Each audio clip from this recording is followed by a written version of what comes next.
Ele é o teu louvor e o teu Deus,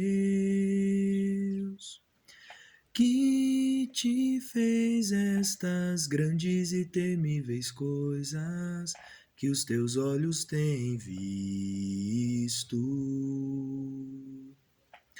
Ele é o teu louvor e o teu Deus, que te fez estas grandes e temíveis coisas que os teus olhos têm visto,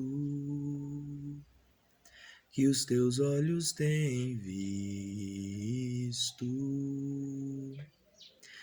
Minha querida irmã, meu querido irmão, mais uma vez estamos aqui para um episódio do canal Graça e Memória, cantando e contando as Escrituras.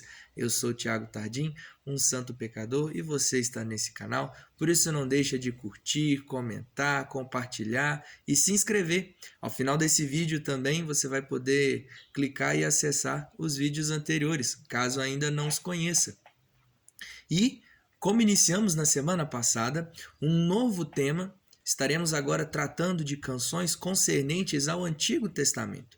Iniciamos na semana passada falando sobre a descrição e o propósito de Deus na criação, com uma belíssima música, e hoje, praticamente extraída do texto que nós iremos ler, um verso que se encontra em Deuteronômio, que foi musicalizado e que descreve um momento ímpar e singular na vida do povo de Israel, onde aprenderemos lições sobre quem o Santo de Israel é e aquilo que o Santo de Israel faz.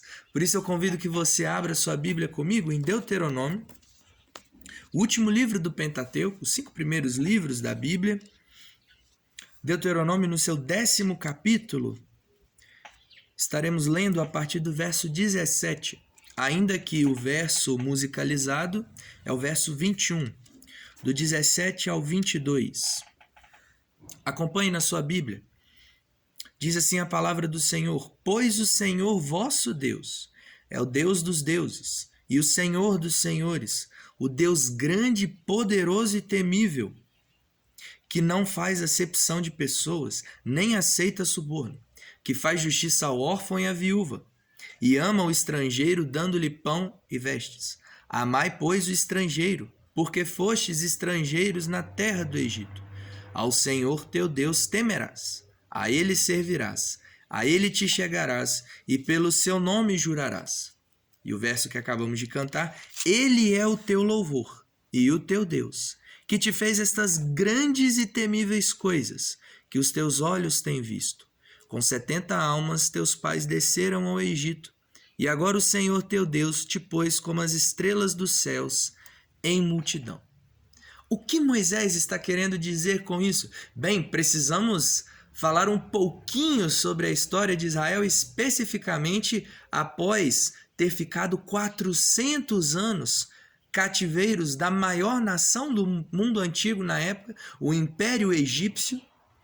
Mas assim como o próprio Senhor havia prometido a Abraão séculos atrás, eis que usando um teu servo Moisés, considerado pelos judeus como um dos maiores líderes da história de Israel, ele então, um judeu, mas que foi adotado e criado no berço egípcio, aos 40 anos foge, depois vivendo 40 anos com outros judeus no deserto, tem o seu chamado por Deus de uma maneira singular e única no episódio da sarça ardente.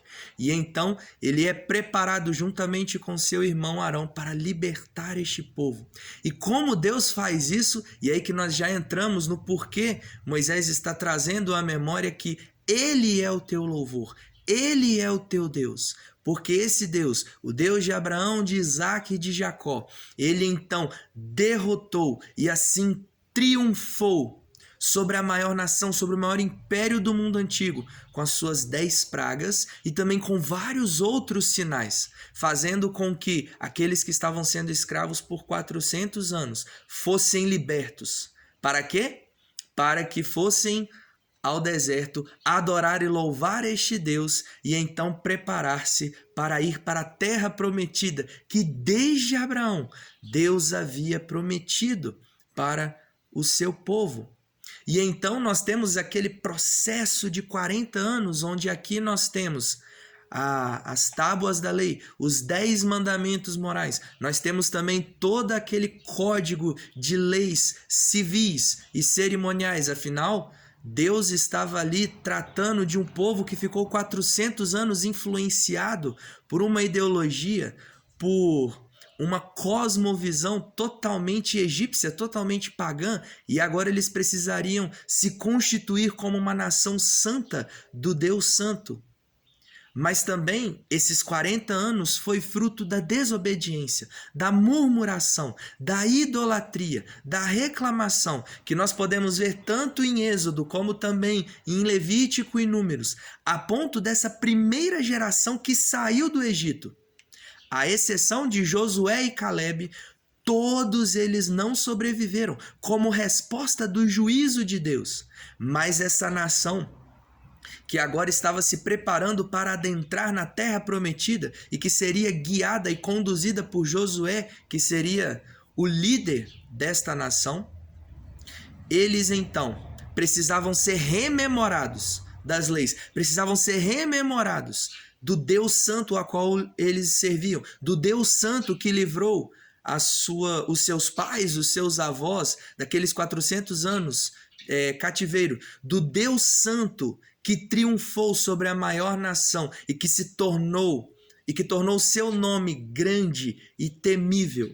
E é por isso que nós temos aqui Deuteronômio, que quer dizer segunda lei, ou seja, toda a lei de Deus é exposta mais uma vez para que essa nova geração não caia nos mesmos erros da primeira que saiu do Egito. E aqui são rememorados os 10 mandamentos, as tábuas da lei que foram quebradas por Moisés quando ele desce naquele episódio em que é feito o bezerro de ouro. Agora são feitas novas tábuas com os mesmos mandamentos. E aqui no capítulo 10, Moisés então ele traz à memória quem Deus é e aquilo que Deus pode fazer. Por isso ele diz, ele é o teu louvor, ele é o teu Deus, Israel, ou seja, ele tem que ser o alvo da sua adoração, ele tem que ser o alvo de toda a sua sujeição. Vocês eram escravos, agora vocês são livres, então sirvam a este Deus, o Deus Santo, por isso que ele é o teu louvor. Em tudo que vocês fizerem, seja no cumprimento das leis cerimoniais, no cumprimento das leis civis, no cumprimento das leis morais, na comunhão com os irmãos e também a sós. Por isso que Moisés foi cuidadoso em escrever o teu louvor, o teu Deus, não o louvor de vocês. Ele está sendo pessoal, porque aqui ele está evocando esse aspecto da pessoalidade de Deus.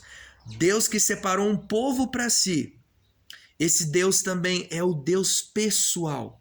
E eles precisavam compreender isso. E por que esse Deus tem que ser o louvor deles? E por que esse Deus tem que ser o Deus deles? Porque o Santo de Israel é aquele que fez grandes e temíveis coisas. É aquele que, por meio das 10 pragas, fez com que a maior nação na época ficasse de joelhos. É aquele que abriu o mar e fez com que todo o seu povo passasse a seco, mas os seus inimigos fossem submersos. É aquele que acompanhava o seu povo de manhã numa coluna de nuvem e de noite numa coluna de nuvem de fogo para iluminar o caminho.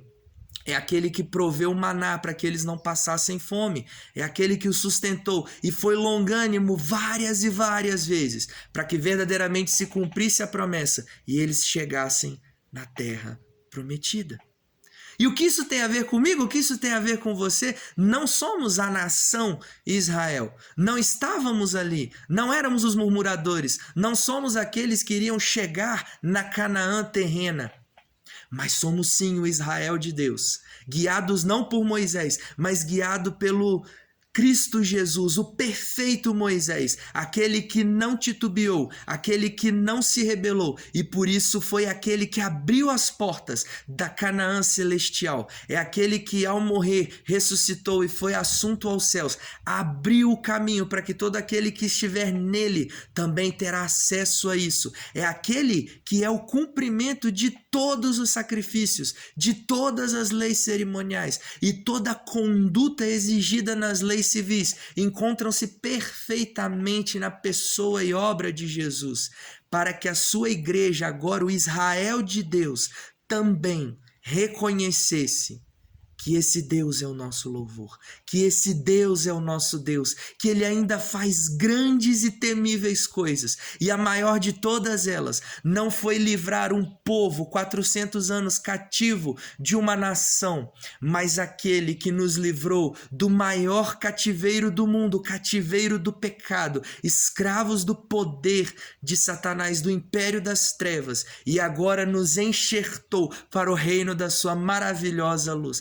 Não há coisa maior, não há coisa mais temível do que esse Deus e aquilo que Ele pode fazer.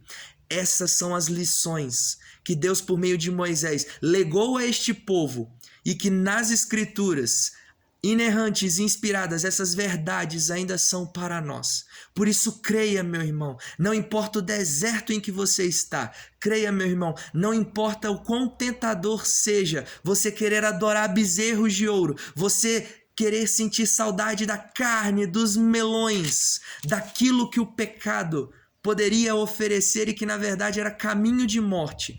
Creia nesse Deus, adore esse Deus, pois Ele é o teu louvor, Ele é o teu Deus que te fez grandes e temíveis coisas, que os teus olhos têm visto porque estão registrados aqui nas Escrituras. E pela fé nós vemos aquilo que um dia, quando Cristo voltar, veremos, e não só nós, mas todo olho verá, e toda língua confessará.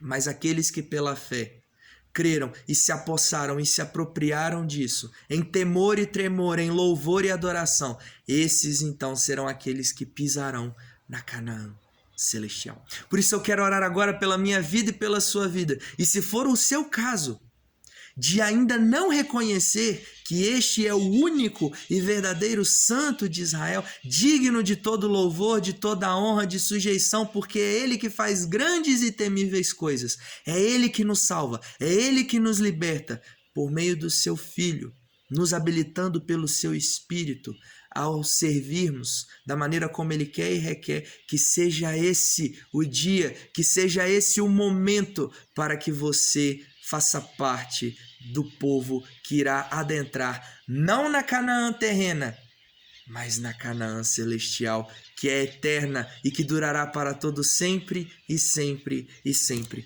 Ó Pai, obrigado por essas preciosas palavras. Obrigado porque há milhares e milhares de anos o Senhor usou teu servo Moisés para trazer à memória as verdades daquilo que o Senhor é e daquilo que o Senhor faz. E o mesmo Deus de ontem é o mesmo Deus de hoje o será. Por isso o Senhor ainda é grande, por isso o Senhor ainda é temível. O Senhor tem que ser a razão do nosso louvor, porque o Senhor é o único e verdadeiro Deus. Traz de novo essas verdades para aqueles que te pertencem e que estão afastados, e que sejam reconciliados e reconectados com o Senhor. E aqueles que ainda não conhecem essas verdades, aqueles cujo Espírito Santo ainda não plantou a semente do Evangelho, que não são alvos do precioso sangue de Cristo Jesus, o Santo de Israel, perfeito Israel, que nos abre as portas para Jerusalém celestial, a Canaã celeste. Que seja esse o momento, através dessa mensagem, através dessa oração, para que verdadeiramente possamos dizer em coletivo, mas pessoalmente com toda a nossa força, com toda a nossa mente e coração, o Senhor, e somente o Senhor, é o nosso louvor, é o nosso Deus, que faz grandes e temíveis coisas. Assim eu oro em Cristo Jesus. Amém, amém e amém. Este é o canal Graça e Memória, cantando e contando as Escrituras. E como vocês puderam ver, estamos em um outro cenário que desde já eu quero agradecer especialmente a quem é nossa inscrita no canal desde os primórdios. Dona Wanda, que Deus abençoe, emprestou aqui esse jardim maravilhoso. Nos vemos na próxima semana, meus irmãos.